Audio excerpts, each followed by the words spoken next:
और हमारे पुंछ जिले में काम करने वाला। माननीय गृह मंत्री अमित शाह जी का 1 अक्टूबर को राजौरी आना जो है वो तय हुआ है। उसके लिए उनके रैली स्थल के लेकर 3-4 जगह पर हम लोग आज गए। फाइनली एडमिनिस्ट्रेशन भी साथ थी। फाइनली ये न्यू बस अड्डा जहाँ पर हम खड़े हैं सलानी के पास, यहाँ पर माननीय प्रधानमंत्री नरेंद्र भाई मोदी जी की भी रैली यहाँ पर हुई थी और माननीय अमित शाह जी की रैली भी यहाँ पर होगी। यहाँ पर सारी व्यवस्था हमने देखी है।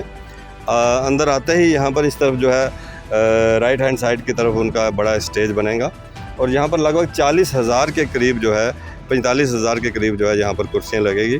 और जिस ढंग से एक लोगों का मन बन रहा है, जम्मू कश्मीर के लोगों का, अपने राजौरी और पुंछ के लोगों का रैली में आने के लिए, तो 1 लाख से ज़्यादा संख्या होगी। तो हमारा ये कहना है कि भाई 50,000 हमारी यहाँ पर कुर्सी लगेगी और बाकी सारे लोग जो हैं खड़े भी रहेंगे, आगे पीछे रहेंगे। कुल मिलाकर यहाँ पर हमने विज़िट करने के बाद सिक्योरिटी पॉइंट ऑफ व्यू से भी इसको देखा है। पार्किंग कहाँ कहाँ पर होगी, पुंछ रूट की पार्किंग कहाँ होगी, नौशहरा सुंदरबनी के जो साथी आ रहे हैं उनकी पार्किंग कहाँ होगी, थन्ना मंडी, मंजाकोट और बुद्धल के जो साथी आ रहे हैं पार्किंग कहाँ कहाँ स्लॉट होंगे, वो भी हमने यहाँ पर फाइनल किए हैं। एडमिनिस्ट्रेशन के साथ मिलकर हम इस मेगा रैली में जो है इसकी कामयाबी के लिए रैली स्थल खूबसूरत कैसे हो, यहाँ पर झंडे लगें, यहाँ पर फ्लैक्स लगें, स्टेज एक बढ़िया स्टेज यहाँ पर बने, इस सारे के ऊपर यहाँ पर बात हुई है।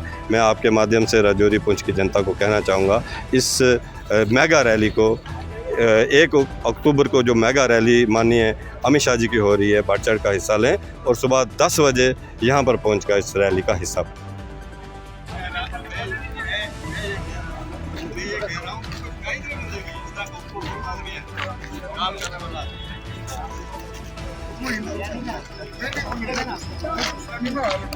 वो